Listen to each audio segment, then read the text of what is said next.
তো দেখুন, রাসূলুল্লাহ সাল্লাল্লাহু আলাইহি ওয়াসাল্লাম বললেন, জালেম শাসক, জুলুম শাসকরা, জালেমরা শাসন করবে, ভূমিকম্প হবে এদের উপরে। কখন হবে? যখন এই অপরাধগুলো করবে।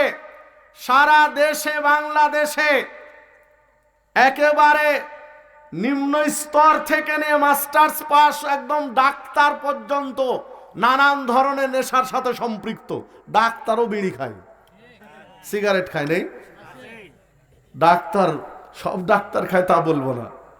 ডাক্তার রোগীকে সাজেশন দেয় যে ধূমপান করা যাবে না, আর ও নিজে আর এক জায়গায় বসে থেকে ফুকাচ্ছে ধূমপান। সম্মানিত উপস্থিতি, কি দিয়ে বোঝাবেন এই জাতিকে? নেশা জাতীয় দ্রব্য ছেয়ে গেছে। আগে প্রকাশ্যে শুধু ছেলেরা খেত, এখন মেয়েরাও খায়। প্রকাশ্যে ধূমপান করে মেয়েরা। দেখুন, বুড়া বুড়ি একেবারে একাকার হয়ে আছে জর্দা গুলের সাথে।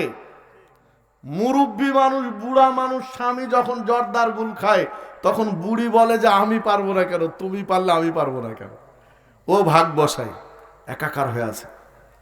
সস্তা কিছু স্লোগান ছেড়ে দিয়েছে, সংবিধিবদ্ধ সতর্কীকরণ, ধূমপান স্বাস্থ্যের জন্য ক্ষতিকর, ধূমপানে মৃত্যু আনে, ধূমপান হৃদরোগের কারণ, ধূমপানে স্ট্রোক হয়। কিছু সস্তা একটা স্লোগান দিয়ে ছেড়ে দিয়ে গোটা দেশে ধূমপান ছড়িয়ে রেখেছে। রাষ্ট্রের এই ধ্বজভঙ্গ নীতি চেঞ্জ করতে হবে। ক্ষতিকর জিনিস বাদ দাও, ক্ষতিকর জিনিস একেবারে টোটাল বন্ধ করে দাও, না হলে জাতি ঠিক হবে না, এই বিপদ থেকে বাঁচা যাবে না। দেখুন,